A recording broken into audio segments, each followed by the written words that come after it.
Chapter 1. The corruption level of the male lead I was tasked to conquer was too high, leaving me, a troublesome ex-girlfriend, unable to return home. Forced to become my own substitute in an attempt to reconcile, I found myself pinned against a cage, his hand tightening around my neck.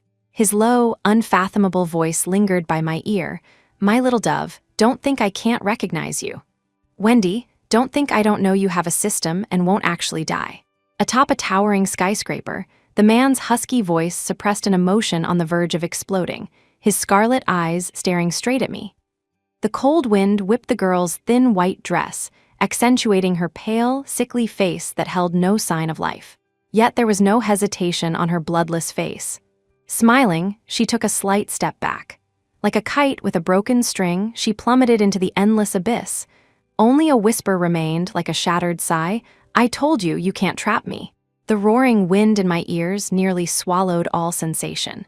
The last thing I saw was Ethan Blackwood kneeling at the edge of the rooftop. It was a wretched state the proud tycoon had never shown before, stinging my eyes and making them tear up. Ding, disengaging from the mission world, returning to the original world. The cold, mechanical voice of the system abruptly pulled me from the illusion. A blinding white light flashed before my eyes, and in the next instant, the entire space began to twist and rotate. Ding, disengagement failed, detected that the male lead's corruption level is too high. Escape failed. Host, please lower the male lead's corruption level first. The male lead's corruption has caused chaos in the world order. The time has now advanced to 3 years later. The piercing system alert made me snap my eyes open. My body trembled slightly as I spoke in disbelief. "What did you say? 3 years later? Corruption?" The system's voice remained flat, detected that the male lead's corruption level is off the charts. "We cannot leave temporarily. You must lower his corruption level.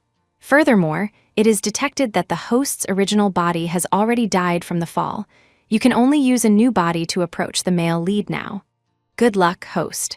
The emotionless mechanical voice felt like a bucket of ice water poured over me, stinging with pain and panic. I knew better than anyone how paranoid Ethan Blackwood was. I never thought I would have to face an Ethan who had been abandoned and betrayed. Besides, it had been 3 years. My previous body had heart disease and wasn't meant to live long. It was Ethan Blackwood, the ruler of the business world, who had begged on his knees for a heart transplant. Yet, the day before the surgery, I jumped from the high rise right in front of him. All to destroy his hope and make room for the heroine who hadn't appeared yet. I didn't even dare to recall Ethan's eyes at that moment, filled with ultimate despair and madness. "So, who am I now?" Before the system could answer, a jarring ringtone blasted. The sudden rock music seemed particularly abrupt in the night. I answered without thinking, and a torrent of scolding came from the other side. "Chloe, where are you? If you don't want the job, you can get lost. How many times have I told you this is a once-in-a-lifetime opportunity? I'm telling you, if you—" The shrill voice on the other end suddenly lowered. "I'll give you 10 more minutes. Do you think just anyone gets to meet President Blackwood? If you don't seize this chance, just wait to be kicked out. Don't forget, your mother's belongings are still with me." Click. The call was hung up abruptly. I was dumbfounded. When I transmigrated, I had no parents. Where did I get a mom? The system's cold prompt sounded again. "It has been 3 years since your death. You are now Chloe Sterling. Originally, she drowned herself in a lake tonight, so I let you possess her body." The system changed its tone. "Most importantly, Chloe looks extremely similar to you," sending me to play out a substitute lover trope. I thought for a moment and rushed into a roadside mall. In the mirror, I saw a face that was 80% similar to my previous one. Even the tear mole at the corner of the eye was exactly the same. A stunningly beautiful face, cold eyebrows, yet possessing that same frail temperament as Wendy Winters, making one afraid to desecrate it. The President Blackwood that person mentioned, surely it isn't. Ethan Blackwood. My mouth twitched, a guess forming in my heart.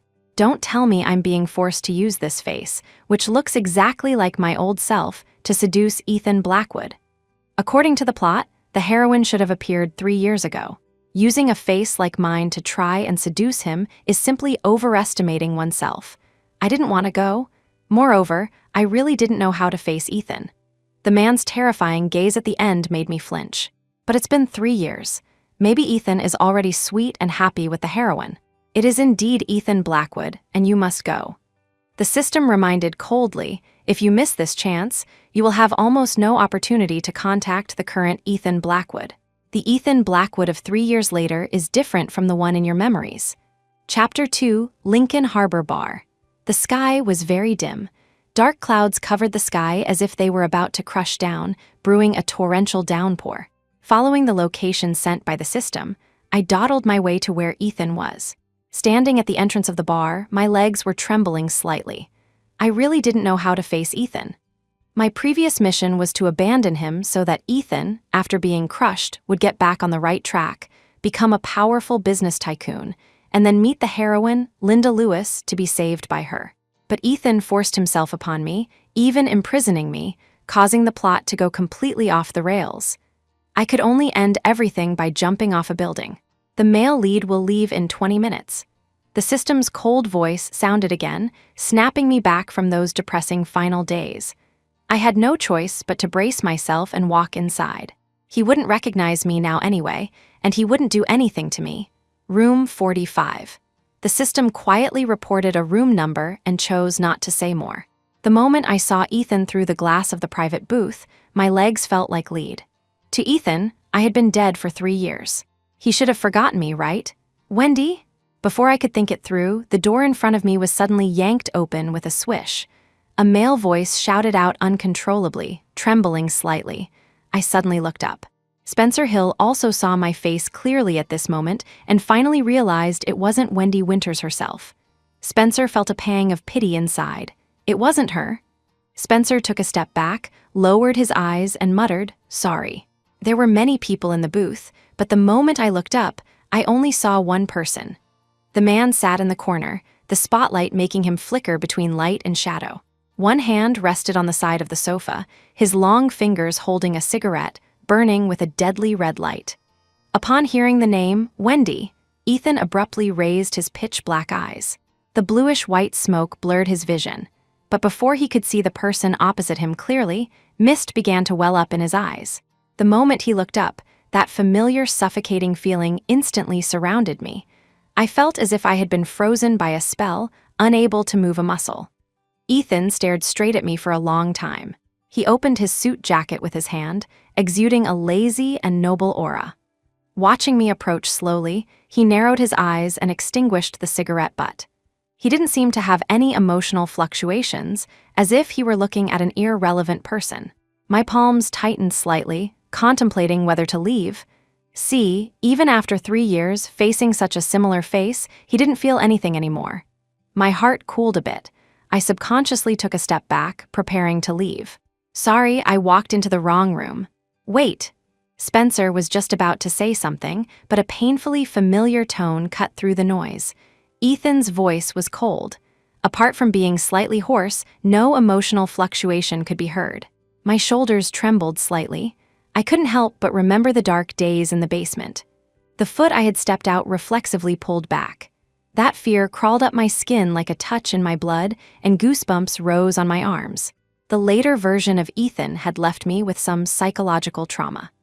I vaguely remembered that just because I didn't hold his hand outside, he held me in his arms for 3 days and 3 nights without letting go after we returned home. Ethan, you've mistaken her. Spencer was a little worried. Watching Ethan slowly stand up, he couldn't help but remind him. I know. Ethan had a tall figure. With his back to the light, he was shrouded in shadow, making it impossible to see his face clearly. At this distance, the familiar scent of agarwood made me unsettled. The corners of his lips hooked into a vague arc, and he narrowed his eyes slightly. Wrong room? Then which room were you originally in? His heavy gaze landed on the tear mole on my right cheek. I felt the place where his gaze touched heat up, and I rubbed my fingertips uncomfortably. I took a step back and looked at him warily. That has nothing to do with you. Ethan didn't reply. His gaze shifted slightly downward to glance at my right hand. When I was nervous, only my right thumb would subconsciously rub my index finger. No one had noticed it. Even I didn't know this little detail myself. The man's fingertips holding the dark gray teacup turned slightly white. His well-defined hand exerted a bit more force. His eyes, dark as an abyss, looked at me intensely, yet seemed devoid of emotion. His gaze was reckless, but his voice was cold as ice. "Has anyone ever told you, you look a lot like Wendy Winters?" Meeting his eyes that held no excessive emotion, I felt as if everything had been seen through. This sentence clearly pierced my little thoughts, making me somewhat flustered. "I haven't met Miss Winters, but I have indeed heard people say that." I lowered my eyes. "Apologies if I disturbed you all." Ethan's pitch-black, deep eyes were as thick as ink. The flickering emotions in his eyes made me feel like my neck was being strangled. Ethan recognized at a glance that his Wendy had returned. He always knew there were unsolvable mysteries about his little dove. So even if she jumped off the building in front of him, he didn't believe she was truly dead. He had met Chloe Sterling before. Compared to now, they were two completely different people. At that time, he didn't feel she looked anything like Wendy, and Chloe didn't have a tear mole on her face. "It's not really a disturbance." Seeing that Ethan remained silent, Spencer spoke up first. "If you don't mind, you can have a few drinks with us." Although I wanted to leave if I left today, I wouldn't have any chance to contact Ethan. I could only decide whether to stay or go based on his expression. His personality had always been unpredictable. If I acted on my own, I might make things worse. Ethan looked up at Chloe, watching his expression. She was indeed exactly like Wendy, like a little rabbit. He seemed to smile. "Sure." Chapter 3, I stayed in the bar for 2 hours. Ethan barely spared me another glance. Luckily, Spencer chimed in with a few words, so it wasn't too awkward. Ethan stayed in place, looking at his laptop. His slender fingers tapping on the keyboard were pleasing to the eye, exuding an aura of inviolability. I couldn't stare at him either, so, after a few glances, I turned my head away. Even though no one paid attention to me, I felt watched all night. My limbs were numb, and my back was stiff on the booth seat. Just as I was getting bored, a message popped up on my phone. "I know you're already inside. Find a way to make President Blackwood agree to our cooperation yourself, or else don't even think about getting your mother's legacy. You look so much like President Blackwood's first love, I don't need to tell you what methods to use, do I?" This is the original host's stepmother and her biological father. The original host was a standard tragic romance novel heroine. Her only legacy was withheld, so she was always obedient. The system reminded me timely. Ethan went out to take a call in the middle. Seeing he hadn't returned for a long time, I knew there was no hope for tonight. So how many points do I have left? The original host had been abused by her stepmother. I could even see unhealed wounds on her body. Now they wanted to squeeze her dry and make her seduce Ethan to save the Sterling Corporation.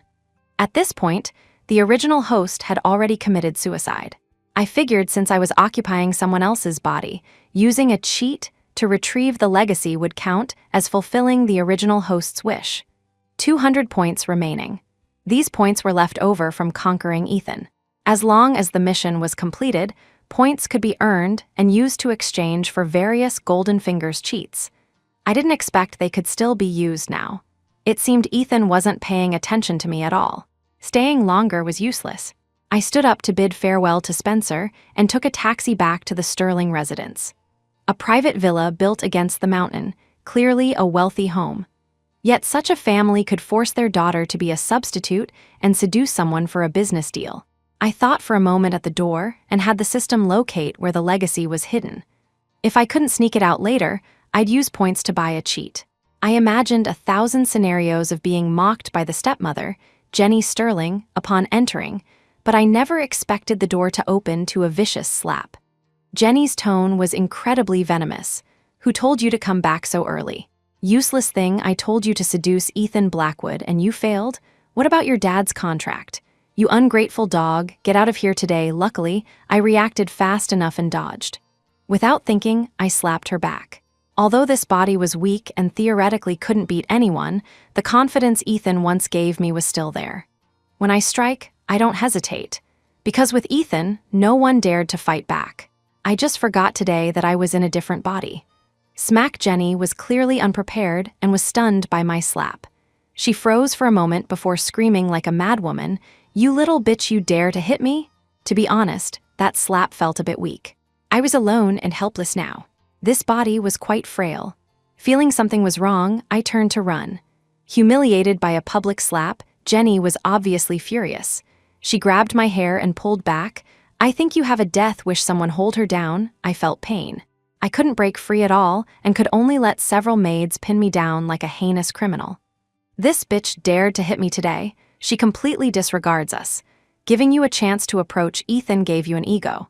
Your dad worked hard to raise you, and this is how you repay him when it's your turn?" Jenny immediately ran to George Sterling, crying and complaining. George just looked coldly at me being held down, as if looking at irrelevant trash. George didn't ask what happened and spoke slowly. "You even dare to hit your mother. Family discipline will be served." I found it amusing and tugged at the corner of my mouth. My mom should be dead, right? What did I dig her up and whip her corpse? "You monster," George gritted his teeth. He felt his dignity was provoked and delivered a heavy slap. Smack! It was very loud, used full force, without any mercy. The original body was weak. Pinned down, I couldn't dodge and took the hit straight on. My throat instantly tasted metallic sweetness, and the anger in my eyes burned brighter. System, exchange for something that boosts strength dramatically. My head was buzzing, and the metallic taste in my throat made me lose control. George kicked me directly. "Useless thing, you don't know gratitude at all. The company is in trouble now. With your face looking so much like Wendy Winters, everyone knows Ethan Blackwood is crazy missing her. With this face, how could you fail to secure him?" My shoulder throbbed from his kick. Hearing his words, I looked up at him in shock. But in the next second, George actually stepped on my hand. The pain drilled into my fingers. The intense agony made it hard for me to control my expression. Chapter 4, Ding Host, Super Strength has been added to your account. Remaining points, 160. As the system's metallic voice sounded, the helplessness and restraint vanished instantly. My vision cleared, and the force holding me down felt as light as a feather. "You old bastard, think you're something?" Feeling the unprecedented power in my body, my expression changed instantly. With a flick of my wrist, I threw off the maids pinning me down. Without hesitation, in front of everyone, I returned 2 slaps to George Sterling. "You blood-sucking old sod. Dare to step on me?" The cheat given by the system was indeed effective. With 2 slaps, George spat blood and stood unsteadily. "You, Chloe, I'll kill you. You dare hit your father." Jenny was frightened. Before she could get to George, I slapped her to the ground with another smack. I showed no mercy and stepped on George's right hand. It was this hand, right? Wasn't it energetic just now? My other foot didn't stay idle either, stepping on the hand Jenny used to hit me, crushing it ruthlessly. "Ah," Jenny wailed in pain, unable to recover for a while. "Let go, you little bitch. Believe it or not, I'll kill you. You can try." I squatted down, smiling frivolously, and patted her face a few times without controlling my strength. "Keep yapping and I'll kill you right now." Jenny touched her face, clearly unable to believe the force just came from the usually sickly Chloe. "I was really afraid I'd kill you. 1 slap for the woman, 2 for the man today. Anyone who touched me today won't have it easy." I looked at the maids who had bullied me along with them, raising my eyebrows slightly. "You're old, so I can't hit you." The maids' fearful eyes flickered, and they all breathed a sigh of relief, thinking they had escaped disaster. "Since you're old, just kneel for the night." I smiled, casually as if discussing dinner. "Kneel together, don't worry. No one gets left out." With the super strength boost, crushing them was like crushing ants. I leisurely tied them all up and made them kneel on the ground. The Sterling family had no bodyguards. If anyone were to discover this, it would have to wait until tomorrow. "I told you not to court death, but you insisted on touching me. 1 insult, 1 slap. You can test how many slaps you can endure." I had no morals, I only knew an eye for an eye. The original host had essentially been driven to death by them. Kneeling for a night was too cheap for them. "Do you really think Ethan Blackwood would look at you?" I grabbed the legacy and was just about to open the door and leave when I suddenly heard Jenny's exasperated voice. "Even as a substitute, in his heart, you can't compare to a single strand of Wendy's hair. Did you really plan to use him as a backer? If you step out of this door today, don't think about coming back starved to death outside. Chloe, crawl over here now, release us, kneel and apologize, and slap yourself all night. I might consider letting you off." George stared at me through gritted teeth, looking nothing like he intended to spare me. "You dead old geezer, Chloe is already dead," I said as I opened the door. I was just about to say, "Now greeting you is the new Chloe Sterling," but the words caught in my throat. Outside, a heavy rain had started falling at some point. Thunder exploded with a boom, and lightning illuminated the scene as bright as day. Amidst the lightning and thunder, I locked eyes with Ethan Blackwood, who was standing at the door holding a black umbrella for a long time. Time seemed to press pause. In a trance, I felt like I had returned to the basement. The man's pupils were pitch black as night, like dissolving ink, making my spine go cold. Why is he here? My shoulders trembled.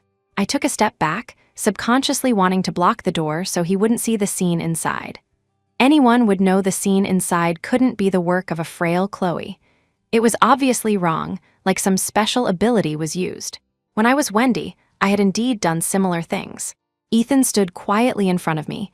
The man's tall figure carried its own oppression. The black trench coat and black umbrella wrapped him in a murderous aura. I heard, "Chloe is dead?" Ethan's dark eyes stared straight at me. His face was gloomily terrifying, without a trace of extra expression. It was impossible to tell if he was angry or happy. He just stood there coldly looking up at me. I panicked. In the past, I had to fake my death to escape Ethan. With the blackened Ethan 3 years later, I wouldn't even have a chance to play the game. If he recognized me, he would definitely be worse than before. I was truly afraid of him. The rainstorm felt like it was washing over my heart violently. I suddenly wanted to flee, but my legs wouldn't even bend.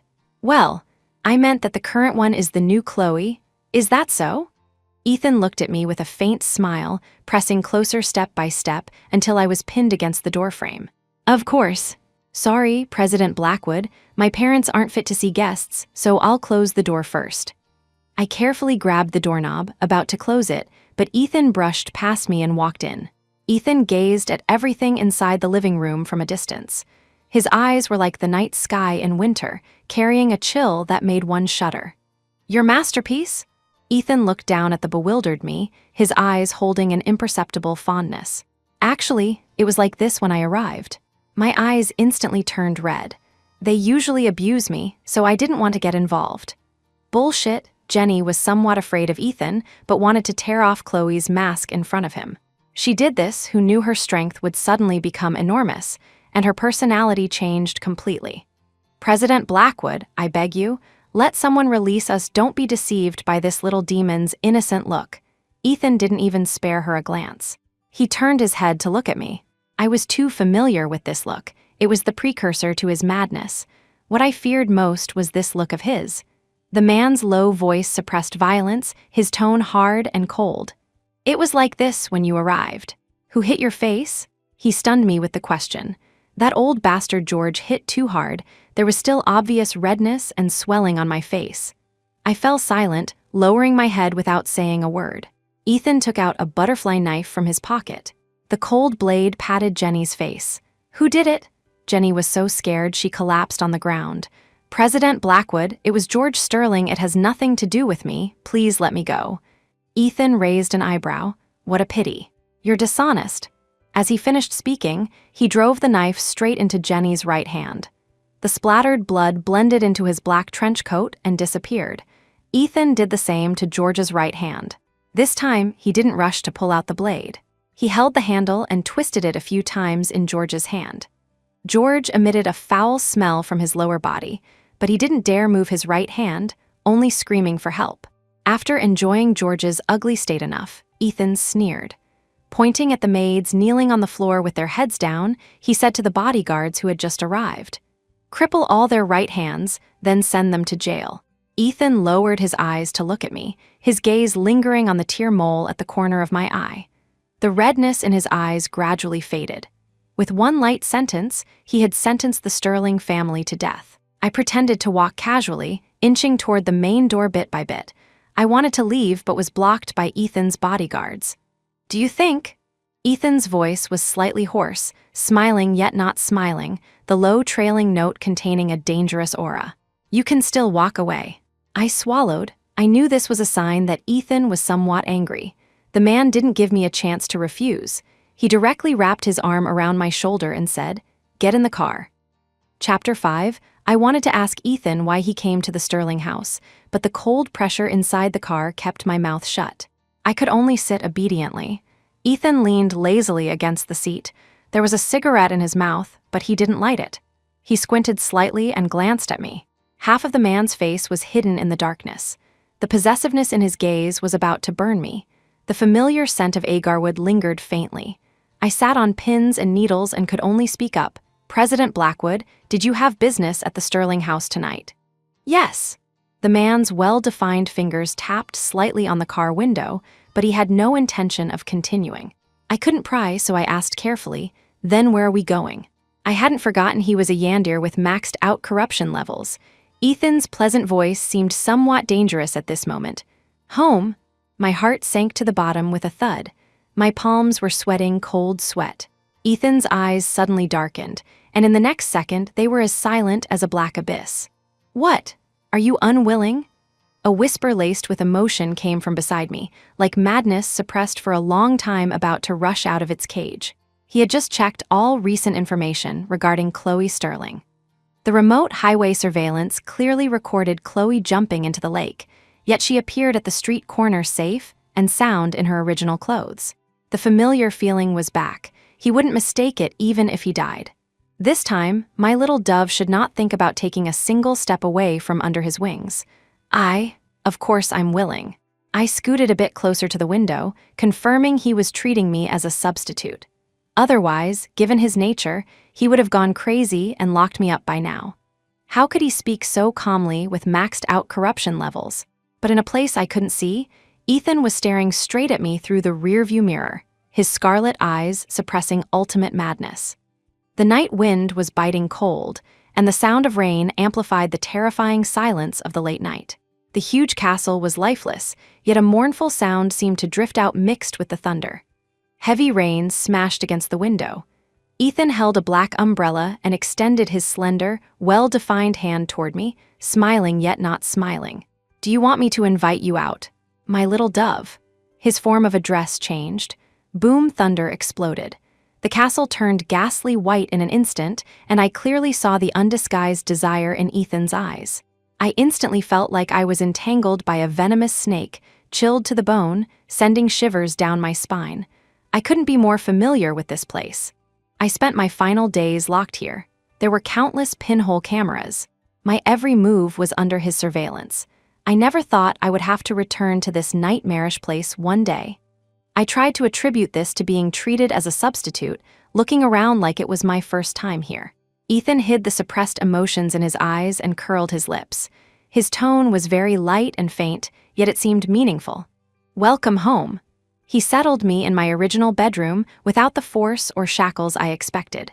Ethan seemed devoid of emotion, as if 3 years had erased everything. For a moment, I suspected that perhaps the past was an illusion had he already let go of the shadows of the past. Suddenly realizing something was wrong, I asked the system, "Where is the heroine?" "The heroine is dead." I froze completely as if doused in ice water. "The heroine is dead? Then why hasn't this world collapsed yet? The chosen daughter of a world has a halo. How could she die so easily?" And in the plot, Linda Lewis and Ethan were supposed to have a happy ending. How did she die? I felt weird. This whole world had become weird. Everything was wrong. Cause of death cannot be detected temporarily. The system's cold voice made it even stranger. The heroine's death is such a huge event, yet the cause is undetectable. Knock, knock, knock. I suddenly heard rhythmic knocking. In the next second, the door was pushed open. Ethan's tall figure leaned against the doorway. Looking up at me, he spoke in the same tone as always. "Can I come in?" For a moment, I couldn't distinguish who I was right now and just nodded blankly. Ethan brought a glass of milk. He lowered his eyes and handed it to me. During the movement, the contours of his bones propped up the folds of his shirt. His sleeves were rolled up, and under the cold light, his skin revealed an almost sickly pallor. "Drink it and sleep." His tone carried a hint of gentleness, but the depths of his black eyes revealed an unquestionable resolve. I could only obediently drink the milk he handed me. I always knew that with Ethan, only by being obedient would everything be fine. "Good girl." The man seemed to hook the corner of his lips, looking quite pleased. He didn't say much else and left the room. As soon as Ethan left, I began to inspect the room. The door was locked and the windows were sealed. In a sense, I was imprisoned again.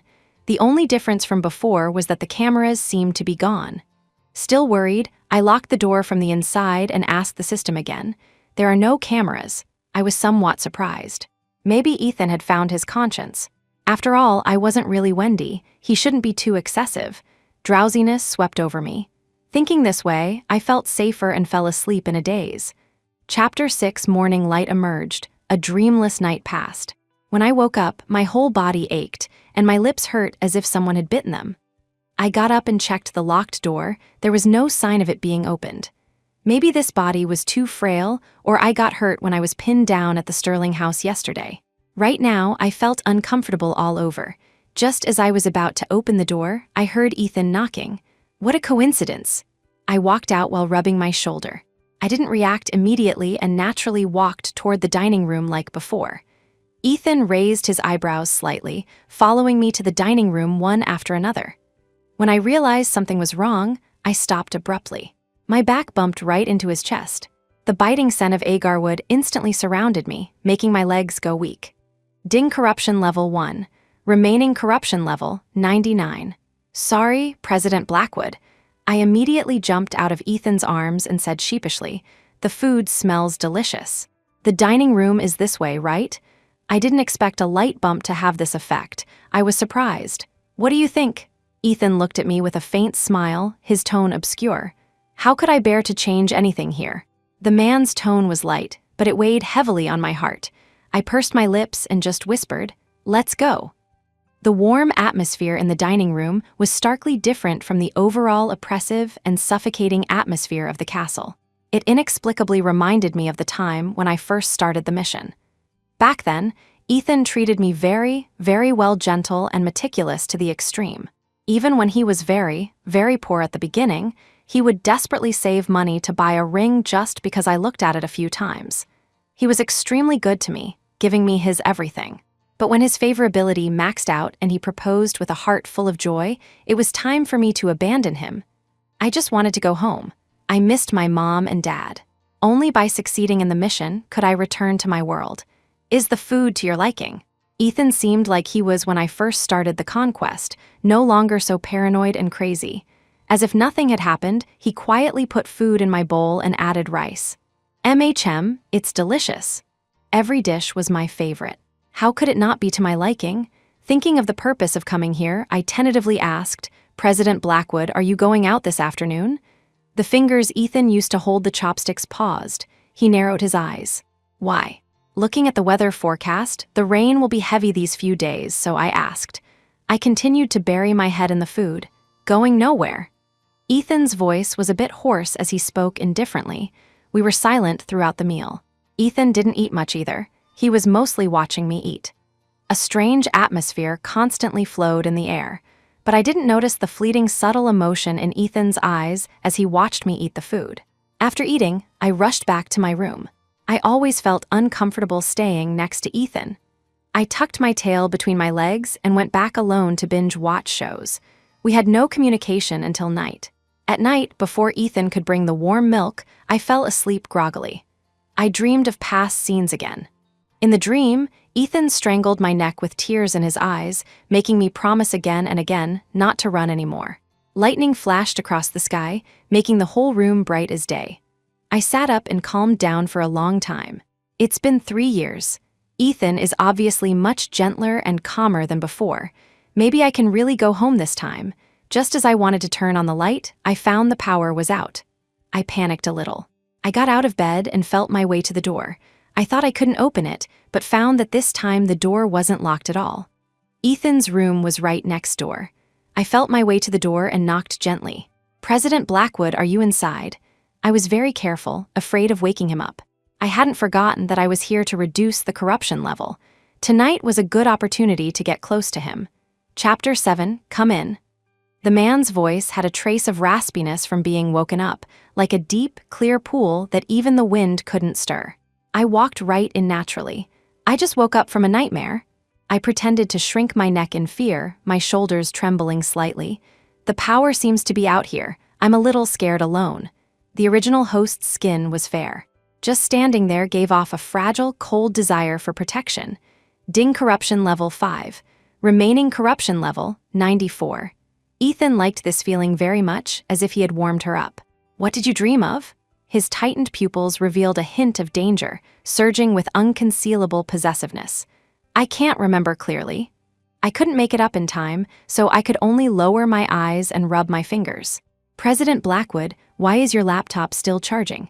I suddenly noticed something wrong. Shouldn't the whole castle be out of power? Why did the devices in Ethan's room still have power? Backup power. Ethan was incredibly calm. He didn't even lift his eyes. My phone is dead. Can I charge it here for a while? I immediately tried to find a way to stay.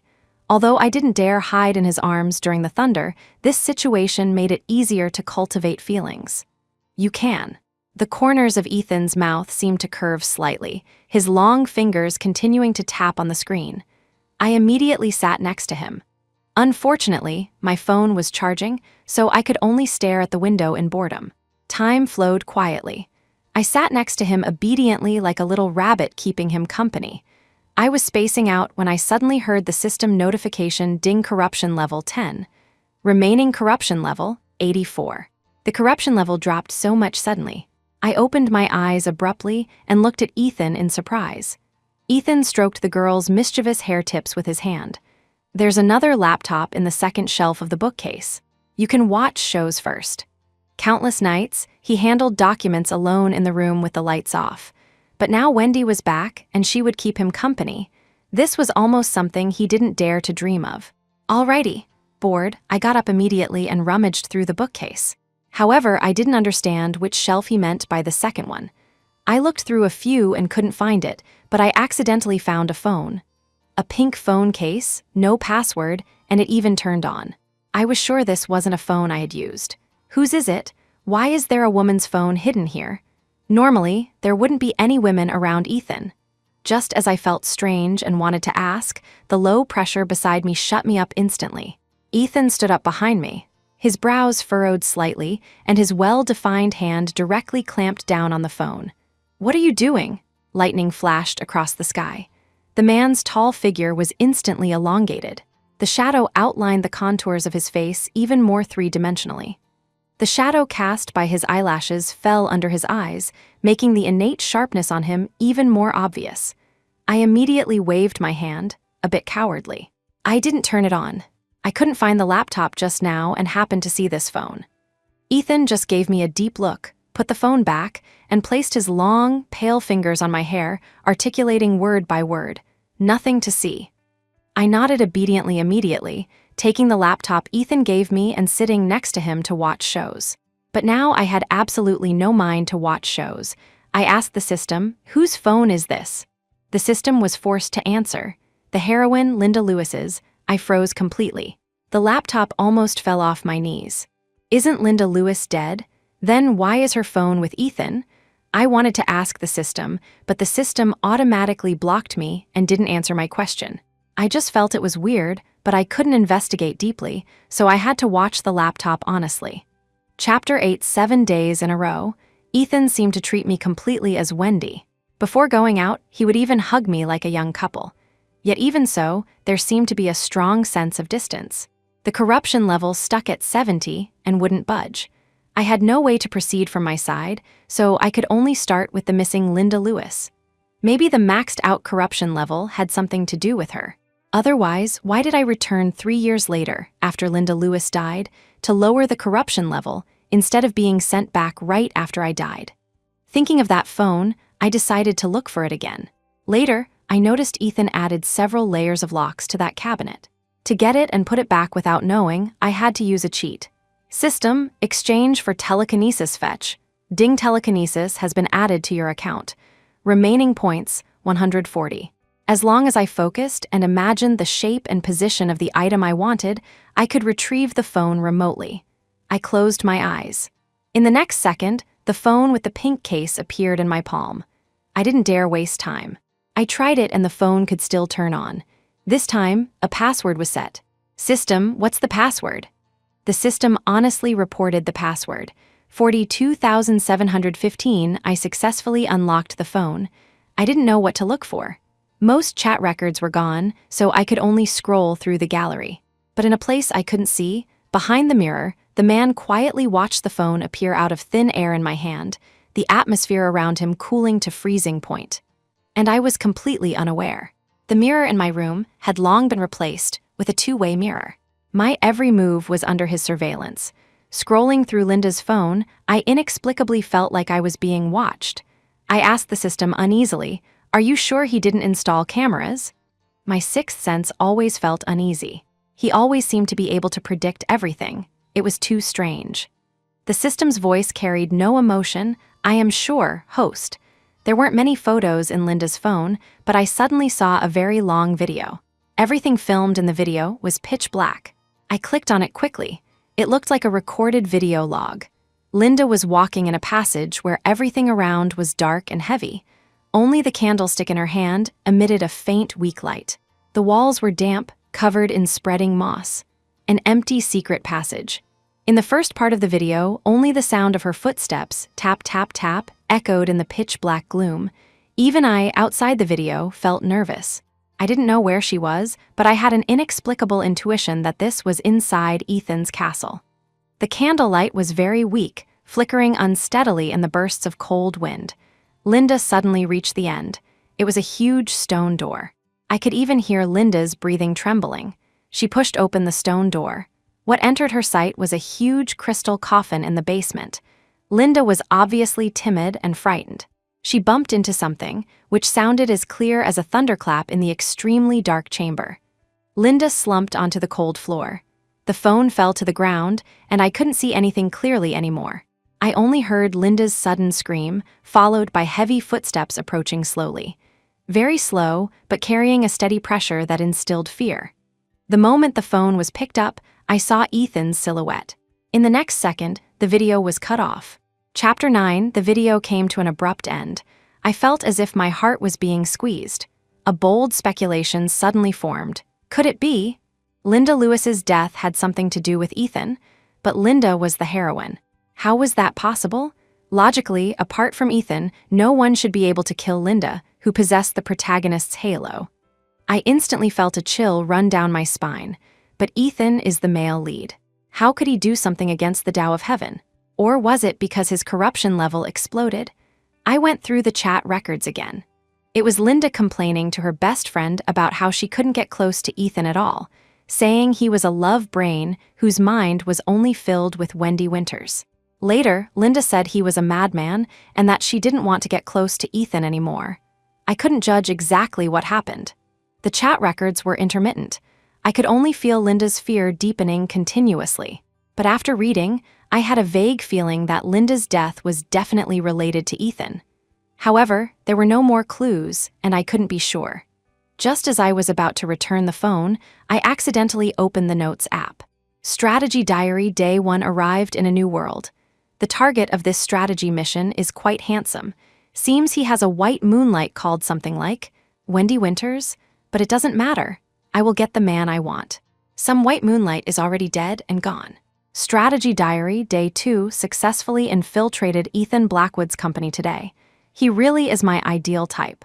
I even dressed up as the type he likes, but he didn't even look at me. Is my heroine halo useless? Strategy Diary Day 3 It's terrifying. Ethan is still offering huge rewards for missing person notices for Wendy Winters, who is already dead. He doesn't allow anyone to mention that Wendy is dead. He's simply a lunatic, unable to distinguish facts after 3 years. How on earth can I approach him? Strategy Diary Day 4, I was kicked out of his company just because I accidentally touched something Wendy gave him. Damn it, I am the heroine Ethan should be with me. Why can't he ever forget that woman who abandoned him? Strategy Diary Day 5, I have a way to approach Ethan. As long as I mention things related to Wendy, Ethan won't drive me away. Strategy No. I finished reading Linda's diary. The later entries were intermittent. From the moment she entered the castle, everything broke off and nothing was written again. My spine felt cold. So I wasn't the only task doer, Linda was one too, but she had the heroine's script. The diary also mentioned she had a system. Why exactly did she die? Ethan came back very late. Today he wore a pair of silver-rimmed glasses. The glass lenses reflected the cold light of the incandescent lamp, making him look even more callous. My little dove, come here. He seemed exhausted. He hugged me from behind, the tip of his nose pressing against my neck, sniffing my scent as if recharging. It tickled. The coolness from him transmitted through the thin fabric, making me resist a little. You don't like it? Ding alert corruption level fluctuating, I recalled everything I saw during the day. The speculation in my heart terrified me. I was afraid that with one slip-up, I would become the next Linda Lewis. The current Ethan held immense power, and I was just a substitute. One mistake and I'd be done for. I immediately shook my head cautiously, acting cowardly. It's just a bit cold. I'm going out tomorrow. Ethan suddenly spat out a sentence. His breath sprayed on my neck, causing an itch that made me shrink my neck slightly. I didn't expect a chance to come so soon. I immediately said obediently, "I'll wait for you at home." Behind the lenses, Ethan's eyes narrowed slightly and the corners of his lips hooked up. You seem very happy. Ding corruption level 1. Remaining corruption level 71. No. I shook my head hurriedly. Since you won't be home tomorrow, I'll learn to cook at home. Ethan gave a soft MHM, lowered his eyes, and nuzzled my neck, seeming somewhat pleased. Ding corruption level 1. Remaining corruption level 70. She just said home, tacitly accepting this as her home. That's great. If only time could stop at this moment, never ever moving again. He could play this cat and mouse game with her forever. He instructed in a low voice, "Don't burn yourself." I nodded repeatedly. Tomorrow he goes out, and I'll have the chance to find the place in the video. Until now, the corruption level hasn't budged. I suspect the switch to lower the corruption level isn't on me at all. Could it be related to Linda Lewis? After all, she was the heroine. Chapter 10, Ethan went out early in the morning. He was surprisingly direct, as if deliberately leaving me crime time. But I was sure that I used the cheat to restore all data and battery on yesterday's phone before putting it back. Ethan wouldn't find out. I knew Ethan had installed a large number of cameras in the castle. I might be seen anywhere I go now. As long as I use a cheat to modify the surveillance footage after I'm done, there should be no problem. Ethan hadn't restricted my movement within the castle. I wandered around the castle as if casually strolling. 3 years ago here, I was locked up by Ethan the first time I came. In the days that followed, I kept making scenes to provoke his corruption level to skyrocket, so I had no chance to walk around. This was also my first time viewing this huge shackle tailor made for me. Every design was exquisite, yet everywhere revealed confinement and restraint. System, where is the room Linda went to? Inside the secret passage at the rear left of the first floor of the second main building. The system's cold voice sounded after a long time, rarely carrying a hint of compromise. Looking at the imposing architecture, I hesitated. To me, Ethan was capable of anything. He was extremely crazy even before his corruption level maxed out. I didn't know what I would see. But to return to my world sooner, I gritted my teeth and walked toward the second main building. Why is it locked?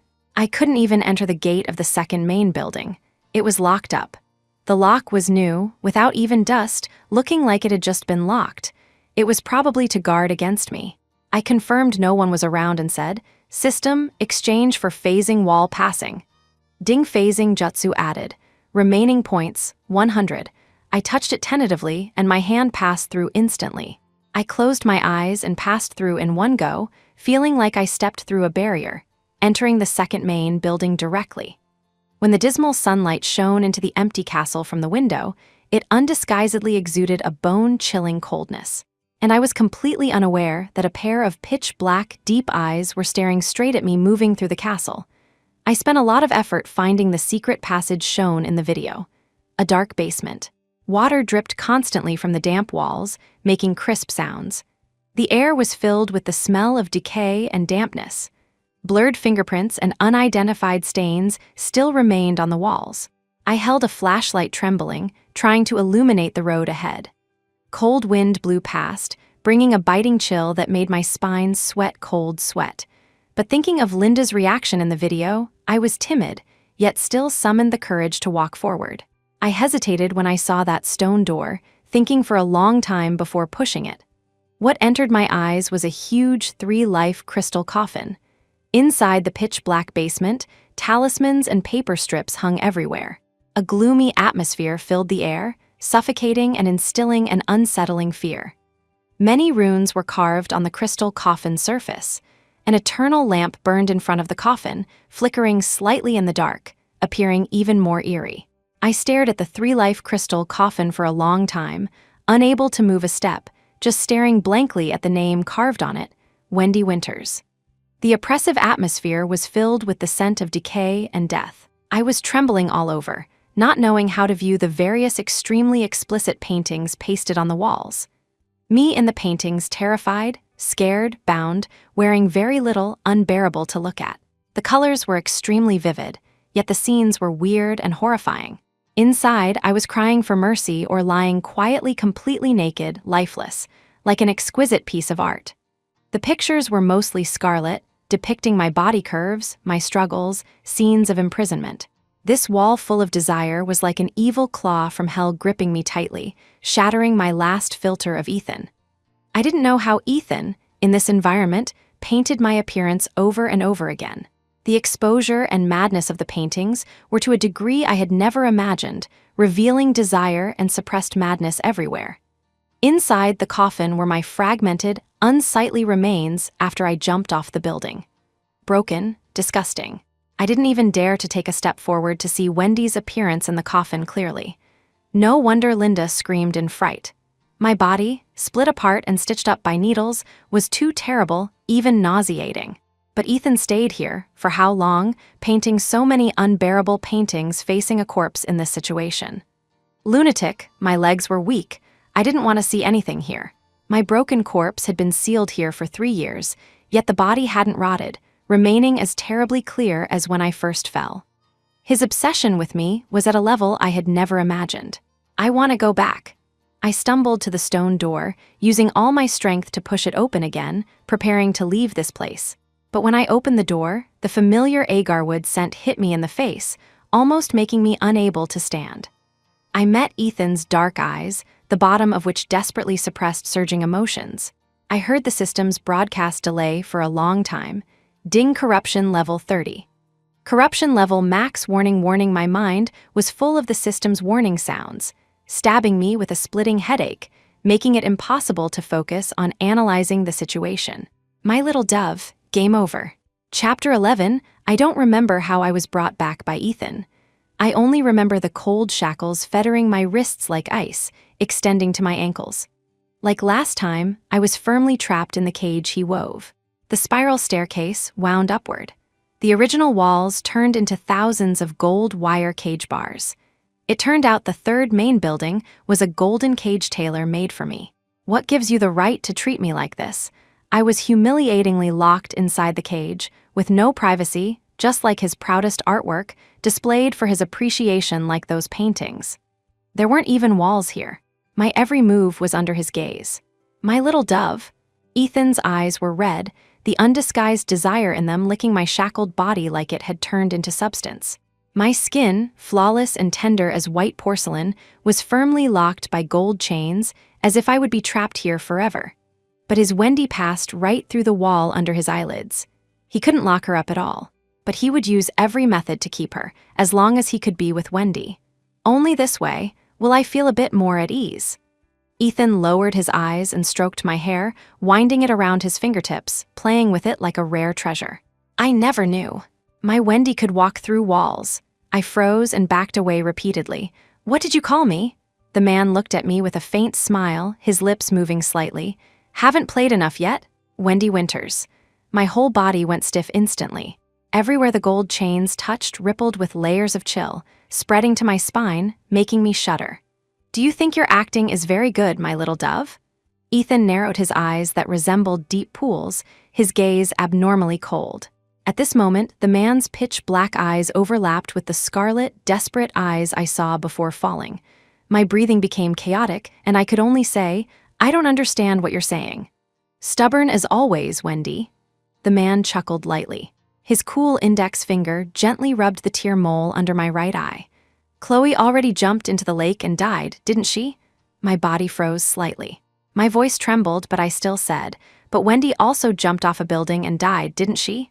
Wendy, don't provoke me. Ethan's voice calling me carried an extremely lingering trailing note. The corners of his lips hooked up slightly, black bangs hanging down over his forehead, looking like a wet puppy abandoned by someone. He laughed softly. You have to be careful of people who love you especially much. Because even if you turn to ash, they can recognize you. Clearly moving words of love, yet they made my whole body run cold. Ethan had a pair of extremely beautiful peach blossom eyes. When smiling, they seemed like they could make one drown in them very dangerous. I turned my head away, lowering it in silence for a long time. Your love is to keep me like a pet, isn't it? Wendy, I had no choice. You forced me. Ethan's eyes were red. You've been gone for 3 years. Why did you leave me? You knew I could cure you. His voice was trembling, suppressing a madness ready to burst out. You can't trap me like this either. My voice was cold. This humiliation crawled all over my body, exactly like a sinner who lost dignity. You still want to abandon me, don't you? Ethan's low, husky voice carried a morbid infatuation. His originally aloof temperament suddenly became ruthless and perverse. Ding, warning, warning, corruption level, fluctuating, drastically, warning, warning. Accompanying the warning sound, an electric current seemed to pass through my body, hurting so much I trembled. No, I'm sorry, I panicked. Under the urgency, my brain spun rapidly, trying to find a reasonable excuse to whitewash the final period. Back then I really didn't mean to, I had no choice. Is that so? Ethan's pitch-black eyes stared quietly at me, smiling yet not smiling. Of course, suddenly I thought of an incredibly plausible reason, trying to explain to him. Leaving 3 years ago was so I could be with you now. At that time, my heart was failing. I predicted the heart transplant would fail.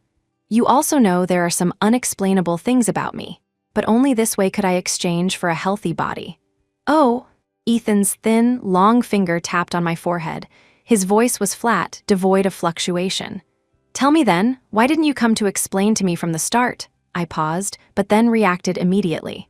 Because I was afraid you'd hate me. And who would believe such a story? What if you treated me as a liar? Ethan rested his chin lazily on my shoulder. His voice was calm, but revealed a faint, dangerous aura. Hate you? Chapter 12. How could I hate you, my little dove? The breath on my neck brought layers of shivers. I shrank my neck. Really? Ethan seemed to chuckle lightly, ignoring my question. His voice was cool. It doesn't matter. You can never run away again. I tried to find some casualness and joking in his eyes, but his pitch-black gaze made me feel guilty. He didn't look like he was joking at all. I instantly felt something wasn't right. What do you mean? Didn't you notice there was something wrong with the food every day, my little dove? Ethan raised his hand and gently rubbed the tear mole under my right eye. His fingertips were cool, spreading chill wherever they touched. My little dove, I placed a curse. Ethan's eyes were somewhat gloomy. He stroked my hair and whispered in my ear, if you get too far from me, Wendy, you and I will both die. I could almost fail to control my trembling voice. What curse? Naturally, one I specifically begged for you. Ethan's pale, slender fingers clasped my neck, cold as a venomous snake coiling around, chilling my spine. It turned out that from the first day I came back, he never thought of letting me leave. His voice was like a ghost crooning in my ear, his pale hand still holding my neck. I gradually couldn't breathe. If we can't live together then, die together. The castle's midnight clock pointed to late night. I slept extremely fitfully this night. I had a very long dream. In the dream, I saw a completely out-of-control Ethan. I saw my broken corpse downstairs that day. There were screams and panicked voices all around. I saw many cameras, some people desperately squeezing in to record my most wretched state. I had never seen such a disheveled, out-of-control Ethan. His tall body almost stumbled and fell. Looking at my broken corpse, my little dove. His pale, cold fingers gently rubbed the tear mole stained with blood. His lips were dark red like dried blood, yet his cheeks were cold white. His eyes looked dimly and helplessly at my corpse, calling my name over and over again. I saw the people around retching because my corpse after the fall was too hideous and terrifying. Only Ethan, as if feeling nothing, knelt beside me without saying a word. He was excessively lost, yet excessively calm, appearing unable to accept the truth. Ethan didn't allow anyone to approach, just wiping the blood off me again and again. I tried to touch him, to tell him to go back, but I couldn't make him hear my voice no matter what. Wendy, I'm taking you home.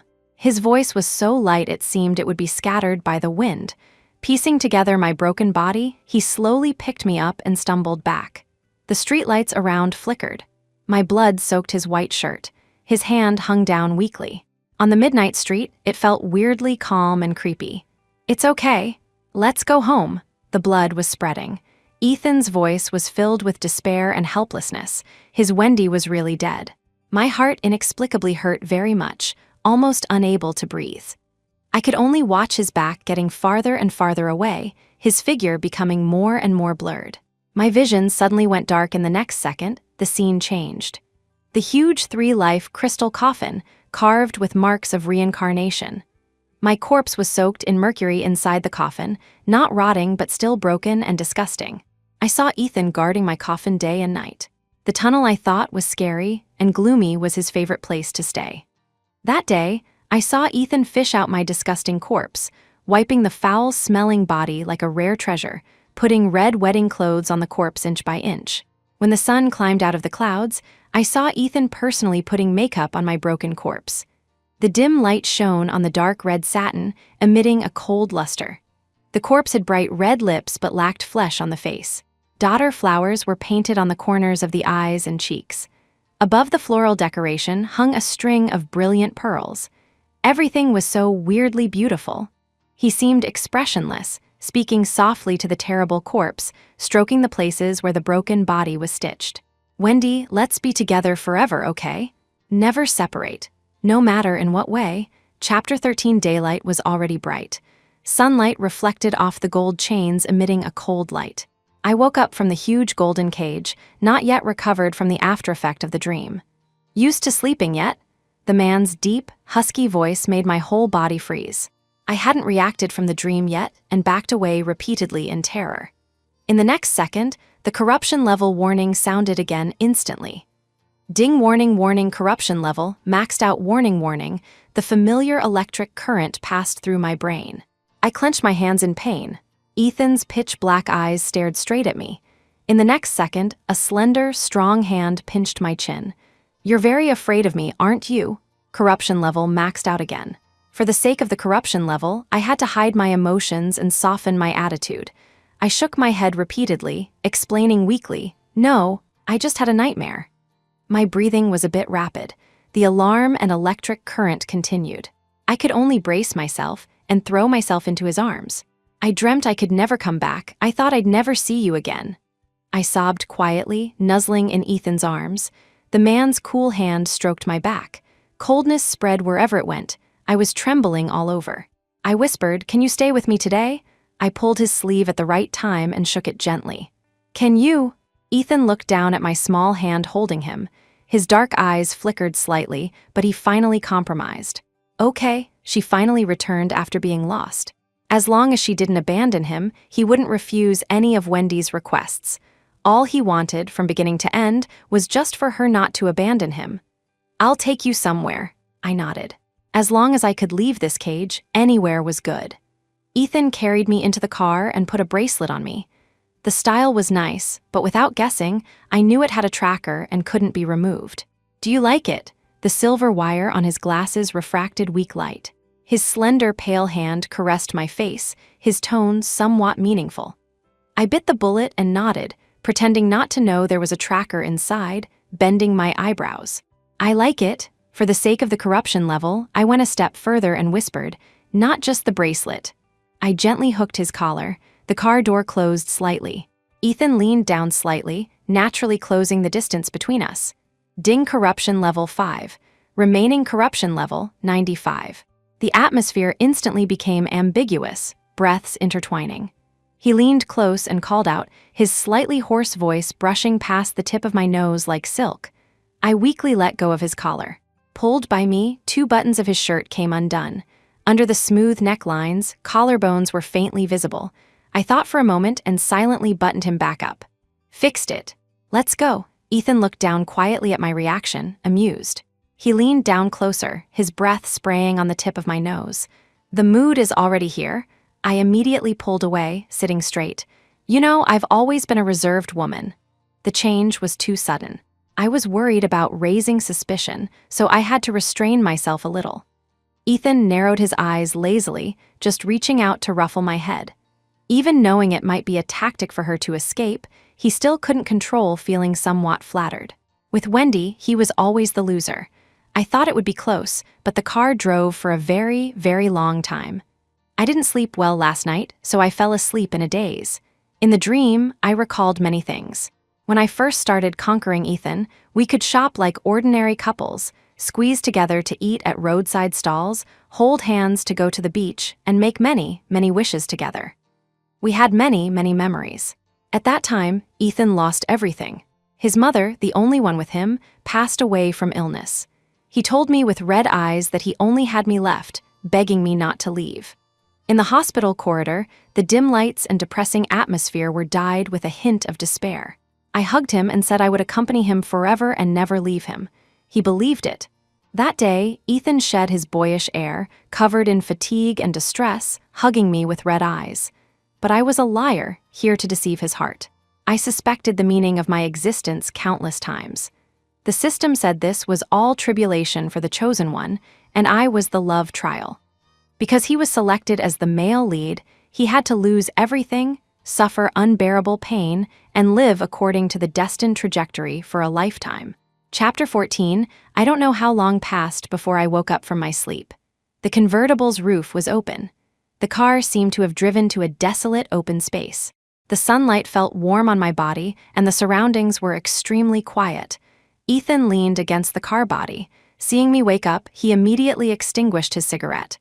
"Awake!" Ethan opened the door for me. His low voice was suppressed to be somewhat gentle. "Let's go." Just as I prepared to follow behind him, Ethan frowned slightly. His cool hand directly held mine, squeezed lightly in his palm, fingers interlaced. The temperature from his palm was incredibly real enough to make one dazed. I followed behind him obediently with my head down. Strolling by the sea, underfoot was fine, soft sand, by the ear was the murmur of waves. My soul received unprecedented relaxation and peace. Walking quietly hand in hand by the sea, it felt like nothing had happened, and we had always been fine like this. I thought he brought me to see the sea to relax, but as we walked, a sea of flowers intruded into my vision. My most satisfying work used to be a painting of roses and the sea. Before I decided to leave, I burned all my paintings. It was hard to imagine how he moved the painting into reality.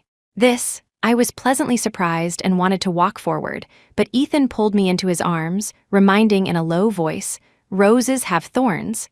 I stood honestly on the spot. The salty sea breeze blew past, gently lifting my hair. It happened to brush past Ethan's face, the scent of hair tickling the heart. Stepping on the wet gravel, the sea of flowers swayed gently before my eyes. In the middle of the flowers was a piano. I felt vaguely familiar, but couldn't recall it no matter what. A small path in the flower sea led to the piano. I held Ethan's hand and walked forward. Sitting by the piano, I inexplicably felt a sense of peace and beauty. This piano is a bit old. I touched the piano body, feeling familiar. You played this. The man's figure was slender and upright, standing by the white piano, dressed cleanly in a white shirt and black trousers, his expression peaceful and indifferent. I seemed to have some impression. In my memory, at the school's gala, I played Sea of Flowers on the piano and confessed to Ethan. What played on the screen then was a sea of roses and the ocean. The response was very good at the time. Everyone sang along. A grand confession scene. Everyone knew Wendy Winters liked Ethan Blackwood. Unfortunately, the early stage Ethan was a flower on a high peak, lowering his eyes without saying a word. I even thought he didn't look at me at all back then. Then this piano, Ethan's tone was bland. I scraped together money to buy it back then. I was surprised. Ethan was so poor back then, why spend money to buy an old piano provided by the school? Ethan lowered his head. His nose bridge was high, forehead bangs hanging naturally, half covering his dark, narrow eyes, his eye color obscure. He just said, "Very meaningful." Everything related to Wendy was very meaningful. From the first day she came back, he bought this coast. My little dove wouldn't leave even a single painting for him, so to commemorate her, he moved the painting into reality. Every day she lay in the crystal coffin, he would fantasize about what it would be like if Wendy could come back one day. Now it's great. It doesn't matter if she doesn't love him. Now they can hold hands by the sea, he can prepare a sea of flowers for her, seeing a living Wendy. It was already something he didn't dare to dream of. He could even not calculate the matter of her abandoning him. I'll play a tune for you, I thought for a moment. Slender fingertips landed on the keys. As the melody flowed, the lyrics seemed to come into view. I played quietly, he watched quietly, as if returning to past days. The piano sound stopped abruptly. I looked up at Ethan. Shall we go to the amusement park today? Ethan froze slightly, accepting somewhat unexpectedly. We walked by the sea for a long time. I was a bit tired, walking slower and slower. Ethan suddenly supported my waist. With one sweep, he picked me up steadily in a Princess Carry. My nose was surrounded by the fresh, biting agarwood scent on him. The faint smell of pine mixed in made one relax. There's a sea view house over here. Want to take a look? Ethan spoke abruptly. His low, hoarse voice spread from his chest, carrying a hint of ambiguity. I nodded obediently. Living by the sea was indeed something I had always yearned for, always feeling it was especially quiet, comfortable, and beautiful. Arriving at the Sea View house, the second floor was an entire floor-to-ceiling window facing the sea. The floor paved with black marble, tiles bright as mirrors finely carved, a pure black fragrant wood table. I like it here. I didn't think much of it. Who knew in the next second Ethan trapped me in the chair. Sleep here tonight, okay? Looking around at the huge floor-to-ceiling window and mirrors, I suddenly had a bad feeling. I shook my head repeatedly, panic-stricken and wanting to slip away. He raised an eyebrow, curving his lips, asking again almost bewitchingly, "Really can't do it, my little dove." I hesitated. If I agreed, maybe the corruption level would drop a lot instantly. But I still refused righteously. Young people shouldn't have brains full of yellow-waste dirty thoughts. Ethan raised an eyebrow slightly, pressing closer to me. "What dirty thoughts?" "I meant staying here for a night allows us to see the sunrise. What did you think of my little dove?" He chuckled low, lowering his voice, carrying a seductive meaning. "Or perhaps, you want to try something?" Ding corruption level 10. Remaining corruption level, 85. My face instantly exploded red, bouncing away directly. I stood up and immediately dragged him outside, fingers interlaced, changing the subject. "Let's go to the amusement park." Ethan narrowed his eyes slightly, a low laugh overflowing from deep in his throat, somewhat helpless. Okay. Chapter 15. The car drove for half an hour and arrived at the amusement park. Before entering, I saw the huge Ferris wheel towering into the clouds. Afraid of heights, I felt faintly timid. Ethan followed my gaze, rubbing my head. "We don't have to ride high ones." Under the sunlight, the tiny fuzz on Ethan's face could be seen in fine detail, inexplicably making me feel an unreal beauty. "Then, let's go to the carousel." Ethan didn't choose to book the whole place. There were many people in the amusement park, and we queued on the side. Seeing a kid next to us eating candied fruit and ice cream, I poked Ethan beside me and whispered, "I want to eat too. Buy one for me." Actually, I meant to test him, to see if Ethan would allow me to stay here alone. Ethan had a trace of scrutiny in his gaze. After sizing me up for a while, his gaze swept over the gold bracelet on my hand, and he curled his lips. "Okay." But in the next second, he leaned down to my ear, cold breath hitting my face. "If you distract me on purpose intending to run, my little dove, I will definitely break your legs." His tone seemed like a joke, but I still cowed, shaking my head hurriedly, looking aggrieved. "I just want to be good with you. Why do you always misunderstand me?" Ethan smiled without speaking. I suddenly remembered in the late stage of the conquest, to deliberately make him angry and spike the corruption level, I betrayed his trust time and again. That was how I cheated his trust back then. I instantly behaved. Not eating, better you don't go." Ethan just pinched my face, his voice light and husky. "Wait, my little dove. Don't run around." I nodded heavily, looking incredibly obedient. It turned out I was indeed very honest this time, queuing obediently the whole time. But when Ethan came back, two pretty girls with hot bodies were following behind him. But he seemed unaware, just walking toward me. Before reaching me, I saw a girl pick up her phone and block Ethan, her voice very affected. "Handsome, add me on WeChat?" Ethan didn't stop. He frowned slightly, glanced at me and said coldly, "I have a wife." Wife. I immediately looked away, cheeks flushing red. Thinking of the scene in the dream, I felt panicked and bitter.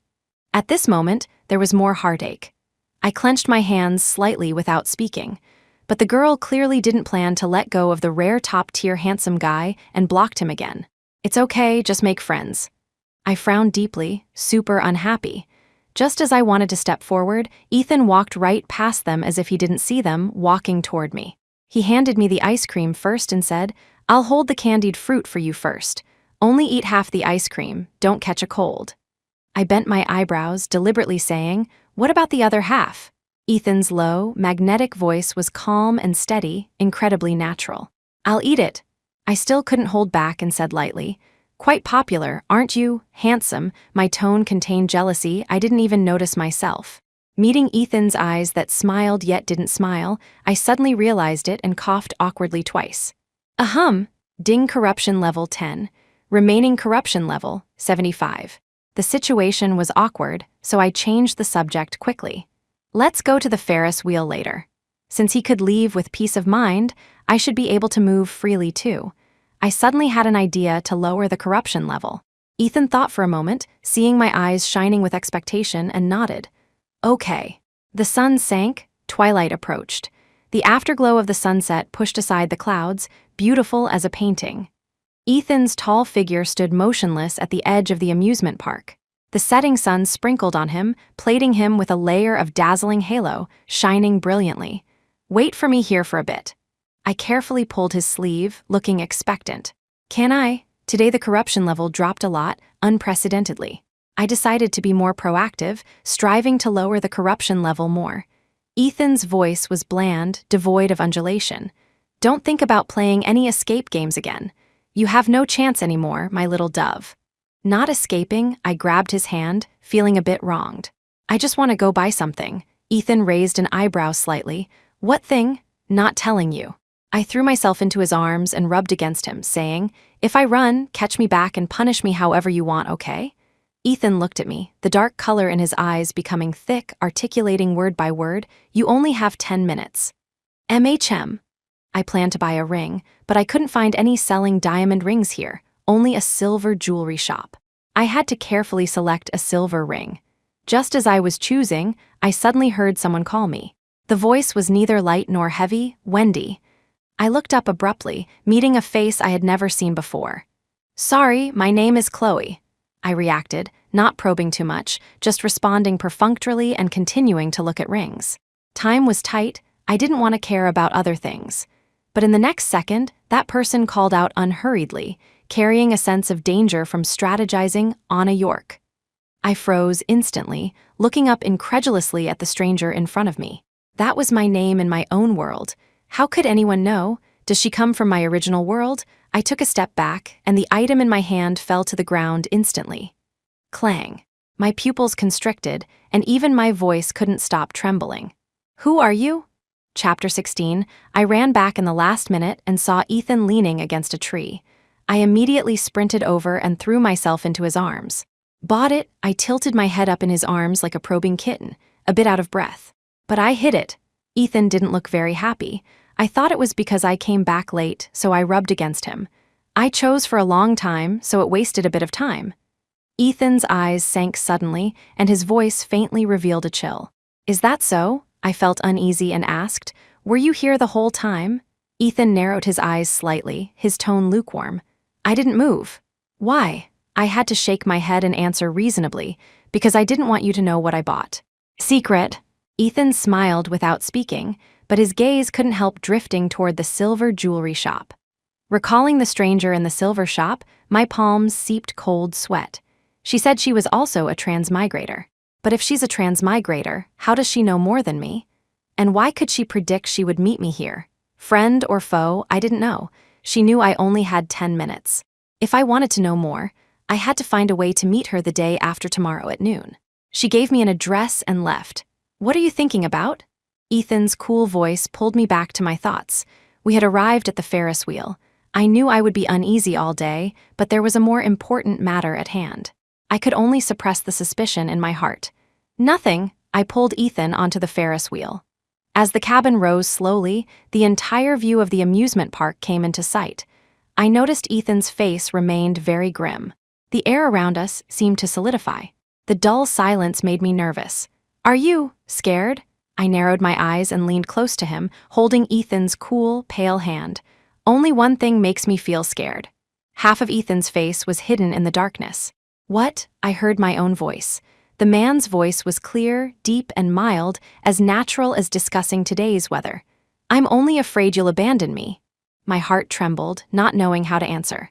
I threw myself into his arms and whispered, "I won't. I'll always be here." At least in this moment, I was sincere. Seeing the Ferris wheel rising to the highest point, I took out the silver ring I had prepared for a long time. Under the night curtain, starlight paved the whole sky like scattered pearls. In the Ferris wheel under the starlight, blushing, I put the ring in my hand into his, voice very small. "Will you marry me?" Ding corruption level 20. Remaining corruption level 55. In that instant, Ethan seemed stunned too. Taking the ring from me, his eyes held a bit of disbelief. "Wendy said marry." The man's pitch-black eyes looked at me, his voice slightly hoarse. He said, "I will." Watching the Ferris wheel reach the top, Ethan put the ring on me and spoke. "There's a legend about the Ferris wheel." Before he could finish, I took the initiative to sit in his lap, throwing myself at him. Before Ethan could react, I raised my head and kissed him myself. Ding corruption level 20. Remaining corruption level 35. Congratulations, host. Ethan was obviously stunned. I was stunned too. I didn't expect the corruption level to drop so much. Originally, Ethan just held my waist without moving. But in the next second, his gentleness changed tune, carrying undeniable aggression, allowing no retreat, nor allowing me to clench my teeth. Yet he wasn't rushed or slow, patiently kissing and biting inch by inch until I went soft all over. The scent of agarwood filled the man's lips and teeth. The force of his kiss seemed to carry aggression, extremely wild. Carrying a thick sense of revenge, kissing me until I couldn't breathe, whimpers all swallowed down. I was almost kissed into suffocation before Ethan slowly let go of me. Ambiguous breaths flowed in the air. "Does it hurt?" Ethan looked at my swollen lips by the moonlight, cool fingertips touching gently. I hissed in pain, but right now I could only blush and act like a quail. Until we got into the car, we were both silent. Until I realized the driving direction was toward the castle. Today the corruption level definitely dropped a lot. For a moment, I felt the time I could stay wasn't much. I didn't know what I was thinking. My heart felt faintly uncomfortable. Thinking for a moment, I poked Ethan. My blush hadn't faded, eyes looking out the window deliberately avoiding looking at him. Ethan curled his lips slightly, smiling meaningfully. Voice slightly hoarse, "Okay." Chapter 17, the wall lamp in the bedroom diffused a warm light. Moonlight shone obliquely. A night of intimacy. I felt like I had been run over by a truck again and again. Getting up the second day, I had no strength at all and slept until noon. Very rarely, there were no restraints on my body. Maybe because the corruption level was lower now, Ethan seemed to have returned my freedom. Today's Ethan was very, very gentle. But I just felt something was wrong somewhere indescribable, a bit like the calm before the storm. His eyes always suppressed emotions of an approaching storm, but his tone was bland, without any coercion. Time seemed to return to the past, sitting in the Seaview house, a feeling of peaceful years. For a moment, I didn't want to go anywhere. I even thought about not leaving here. One life, one couple. This night, Ethan just slept holding me. The agarwood scent on him surrounded me, very reassuring. This sleep was the most stable one since returning to this world. Early next morning, everything was foggy. The coastline was no longer visible. Everything brewed a storm, depressing enough to make one breathless. Noon was the agreed time. I didn't want to go, but this inexplicable girl gave me faint anxiety. I felt she knew the whole plot, and it wouldn't be that simple. Thinking for a moment, for safety's sake, knock Ethan out, then rush over. System, exchange for knockout drug. I hardened my heart. No matter what, my intuition told me the visitor had bad intentions. Just didn't know if it was against Ethan or me. Ding knockout drug added. Remaining points, 60. A small white pill instantly appeared in my hand. Held in my palm, it was almost soaked by sweat. Ethan spoke very little today, sitting in the living room the whole time, long fingers typing on the laptop. Hesitating for a long time, I still brought him a glass of water. "Are you handling company matters?" I tried hard to suppress nervousness, acting very naturally to hand him a glass of water. To prevent suspicion, I put it on the table in front first. "Drink some water." Ethan's fingertips paused. His pitch-black eyes stared at me for a moment, gaze landing on the water in front, smiling yet not smiling. Why did you think of pouring water for me? I sat down, sticking close to him, tone incredibly natural. Wanna please you? Ethan seemed to smile. Dark eyes stared straight at me, hiding emotions, but he still took the cup and drank it. Ethan stood up, rubbed my head, eyes deep. I'll go cook. I nodded repeatedly. Not knowing when the drug would take effect, I waited in my room for a quarter of an hour before coming out again to confirm if Ethan had fallen asleep. Confirming he collapsed on the sofa, only then did I leave with peace of mind to keep the appointment. Dark clouds densely covered the sky. The sky was instantly torn apart by a blinding light, followed by a deafening roar. I arrived at the agreed desolate factory on time. I still had some points left. If there were unexpected situations, points were enough. But that girl indeed came alone. Wearing a cap half covering her face, dressed in black, she seemed hidden in darkness. Who exactly are you? Lightning flashed and thunder rolled. The entire factory was instantly illuminated ghastly white. Looking at the strange face in front of me, I frowned. What do you want to say? Are you sure Ethan didn't follow? The girl didn't answer my question, just confirming Ethan's situation with me first, seemingly terrified of him. I didn't answer. Didn't you know everything? I came to find you because some plots have changed. I don't know what will happen later either. The girl approached me, the expression on her face looking urgent. And I don't remember the entire plot. I am a book transmigrator. What do you mean? This overturned my cognition. This world is a book. Chapter 18, I only knew this was a parallel world with male and female protagonist halos. I never thought this world was a novel world. You don't need to worry about my intentions. I just want to go home. She leaned closer and began to introduce herself, seeming to want to dispel my doubts. My name is Lucy Lewis. I transmigrated as Linda Lewis's sister. You are the only one who can get me home safely. What do you mean? Mentioning Linda Lewis made me instantly alert. How could there be so many transmigrators in this world? It was very likely she also had a mission. But how could she know my name in the real world? Listen to me. Lucy seemed very anxious. In the book I read, you represent the heroine. I read all the plots of your transmigration, but you didn't know you were the real heroine. Even if the corruption level clears to 0, you will stay in this world. Ethan also has a golden finger. He can hear the conversation between Linda and her system. He designed Linda's mission to fail, leading directly to death. He forced the system to change the plot to a broken mirror reunion. He never thought of letting you go. Lucy got emotional. Because of the original heroine's death, my plot doesn't exist. I have no mission, no system, nothing, completely transparent.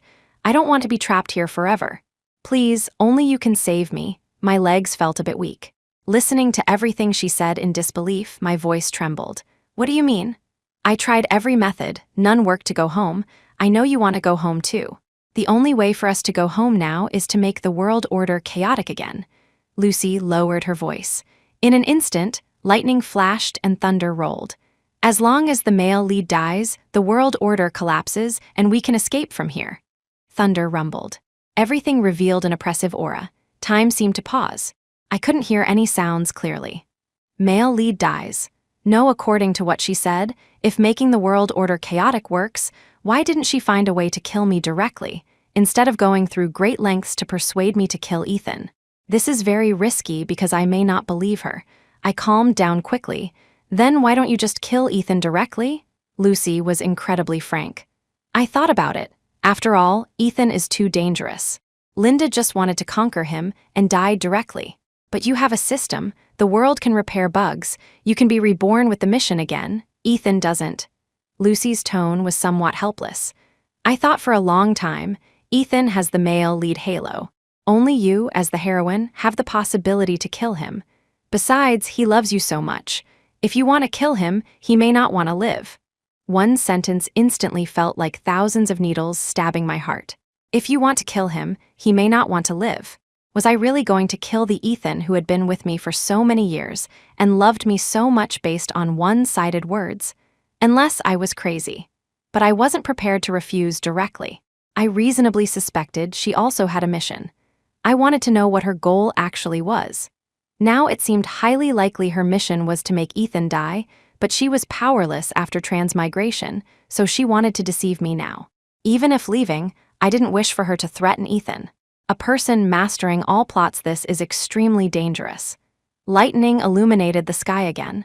The factory was instantly bright. Lucy's face appeared somewhat hideous as she seduced. As long as you use the cheat to kill him directly, we can both go home. You can also see your mom and dad, right? Do you really want to be trapped in this world forever? You are already the heroine. Except for this method, you can never leave. I asked tentatively, then what do you want me to do now? The sky became gloomier. Dark clouds covered closely, thunder rumbled. Lucy suddenly stopped talking. Her steps paused, staring straight behind me, eyes full of terror. I felt my back instantly freeze. Chills spread from the soles of my feet, like being wrapped layer by a venomous snake. I instantly had a bad feeling. Ding system warning corruption level, maxed out warning corruption level, maxed out warning. In the empty factory, the system's cold metallic voice fell into an endless loop. My mind instantly became chaotic, noisy with a splitting headache. I turned stiffly, meeting a pair of pitch-black eyes, seeming devoid of emotion, yet appearing to suppress ultimate madness. Chapter 19, Ethan's tall figure stood at the door, followed by a crowd. Lightning flashed. The light refracted by his silver-rimmed glasses appeared somewhat eerie. My little dove, is this the reason for escaping? His face was as gloomy as dark clouds before a storm, pressing down so hard one couldn't breathe. His voice was low and unfathomable. Every word seemed like a precursor to distant thunder. When Lucy realized something was wrong and tried to run, she was already pinned down by the people behind Ethan. Ethan just said coolly, completely extinguishing the person's hope, "Throw her into the sea, feed the fish." My legs went soft instantly, unable to speak for a long time. Facing the incredibly strange man in front of me, even my fingertips trembled. "Ethan, calm down." The smile at the corner of Ethan's mouth didn't reach his eyes. He ignored me, just reaching out his hand, tone filled with eerie danger. "My little dove. Let's go home." Thunder boomed. At that moment, my blood seemed to flow backward, feeling cold all over. "Please let me go." I heard Lucy's screams, completely lacking the strategic feeling just now. "Sorry, let me go, I just want to survive. Let me go, you are the protagonist. This violates the Tao of Heaven. Neither of you will have a good end." Lucy gradually lost control, her voice becoming sharper. "You won't have a good end, I'll let go of me." I watched Lucy being dragged away from the factory. No matter how she screamed and begged for mercy, Ethan didn't have a trace of expression, just like crushing an ant. I backed away repeatedly, but was abruptly choked by the neck by Ethan. "Let go of me." I was pinned against the wall. The pale, powerful hand pinned me firmly to the wall. The cold touch transmitted through the fabric, making me shiver. Ethan's eyes were gloomy, his handsome features exuding chill. Deep in his eyes surged a few hints of morbid dark light. "Listen to my explanation. Calm down." Ethan's force became heavier and heavier. His eyes were scarlet. For a moment, I felt he really wanted to strangle me to death. Looking at my face flushed from suffocation, Ethan finally relaxed his strength. His thumb rubbed my neck, tone increasingly cold. So drugging me was to discuss killing me with someone else. I shook my head repeatedly, eyes full of tears. But Ethan didn't wait for my explanation and stuffed me into the car, commanding coldly to the driver in front, "Drive." The atmosphere along the way was oppressively suffocating, hiding the aura of rage. I shrank in the corner looking at Ethan's gloomy face, not daring to say a word for a long time. Dark clouds rolled, thunder rumbled. Ethan's desire made his eyes red. I was firmly confined between his body and the wall of the golden cage. The almost suffocating love made me breathless. A mocking smile appeared at the corner of his mouth. "Do you really think you can still escape? If you want to know something, why didn't you come ask me directly, my little dove?" Ethan bit my neck violently. The scratches I made on him due to pain couldn't stop the brutal kisses going all the way down. Reality overlapped with the basement paintings, like gathering the person beneath him entirely into his body, crushing and flowing into every drop of his bright red, corrupt blood to merge perfectly. Intimacy accompanied by bursts of thunder, despairing yet sounding like joyful drums. I explained to him again and again, telling him it didn't matter even if I didn't leave.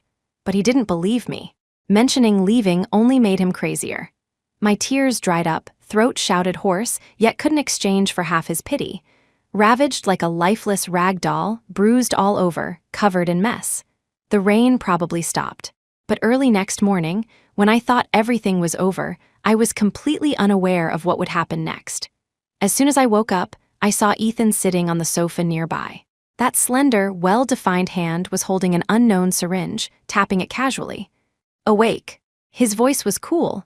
Then he stood up and walked toward me step by step, hand holding the syringe with unknown drugs. Alarm bells rang in my heart. I backed away step by step, looking at him warily. What is this? My trembling voice was hoarse. The fear in my eyes wasn't fake at all. Didn't I say? Ethan sneered, brows sinister, tone faintly carrying dangerous breath. Run again, and I'll break your legs. But of course I can't bear to really break your legs, my little dove. He smiled, eyes rimmed red, low voice carrying morbid infatuation. Then let your legs never move again, staying by my side forever and ever, okay? Are you crazy, Ethan? I had shrunk into the corner, shoulders trembling. If you cripple my legs, I will never forgive you in this life. Ding corruption level warning warning warning, the familiar electric current penetrated my brain again. My head was about to explode. Ethan's eyes both became scarlet. He choked my neck, sinister gaze oozing chill. Don't love me? Then hate me. Even if I die, you can never escape, my little dove. Ethan approached step by step holding the syringe. The greenish liquid shook. Just one shot could completely cripple my legs. I had nowhere to go. If I couldn't go back, I would be a paralyzed person here for a lifetime. My voice carried a sobbing tone, almost suffocating fear. Please, I know I was wrong. I won't run anymore. I never thought about killing you. I wanted to test. I even thought about staying here forever for him. But how could the lunatic in front listen to my words? Ethan's eyes were gloomy, handsome features exuding chill. Deep in his eyes surged a few hints of morbid dark light. His pale hand clasped my neck, voice incredibly cold against my ear. I already gave you a chance. My gaze cooled down inch by inch. Despair wrapped around me. I just said, are you sure? Ethan Blackwood. But he had already gone mad. I watched helplessly as he pushed all the medicine into my legs. I could feel my legs going numb bit by bit, losing sensation bit by bit. Linda Lewis was selected as the heroine. Leaving the world means only death because she can no longer leave this world. Ethan said word by word, you too. You are the heroine, you can't leave here even in death. My hands dropped weakly. Trembling body whimpered silently. The heaviness in my chest made me almost unable to breathe. Despair surged like a tide, drowning all reason. Why didn't you listen to my explanation? Every word of mine was like a knife. You are just a lunatic, why do this? I felt my previous soft-heartedness was fed to dogs. Violent mood swings made my tears flow uncontrollably.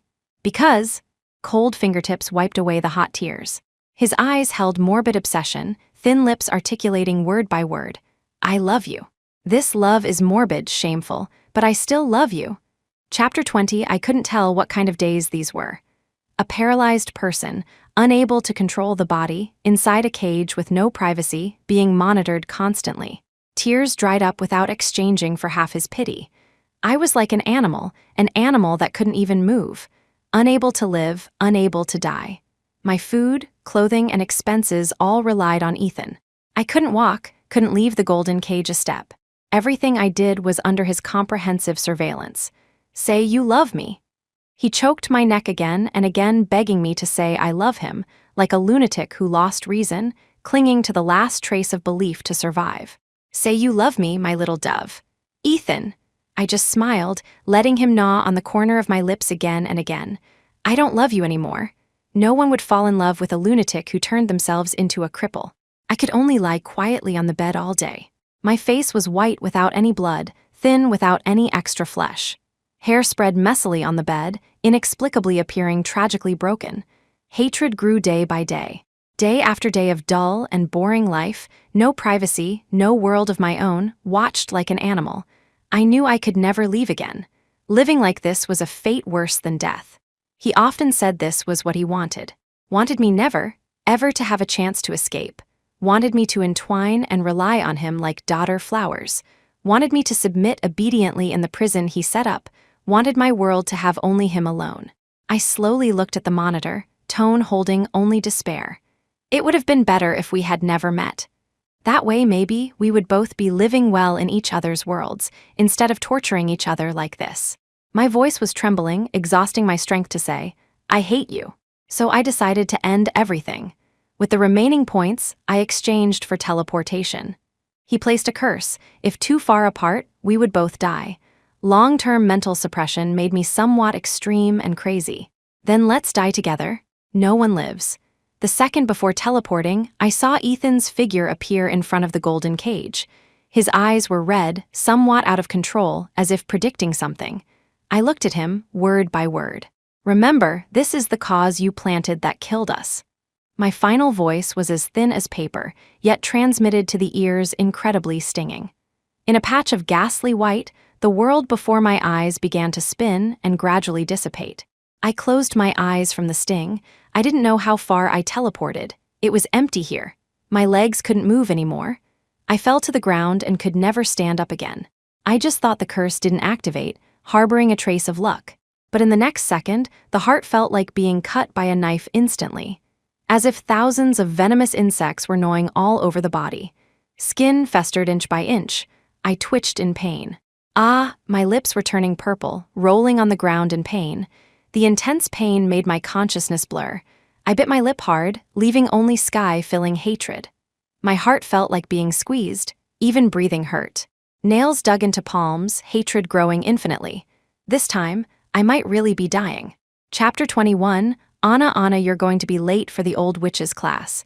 I won't answer roll call for you later. In a trance, the pain seemed to dissipate. I seemed to see white light. A familiar voice not heard for a long time sounded in my ear again, clearer and clearer from far to near. Amidst blurred consciousness, I was shaken awake by Lulu. Where is this? The pain all over the body was gone. I looked at everything around in disbelief.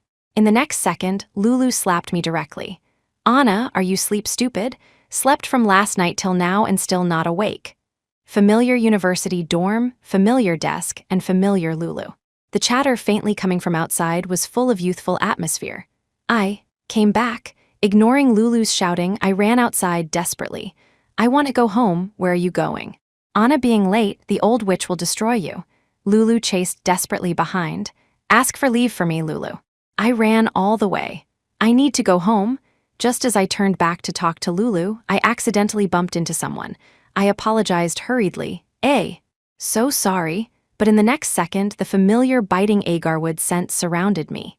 The dangerous aura made my legs soft instantly, feeling my heart stop.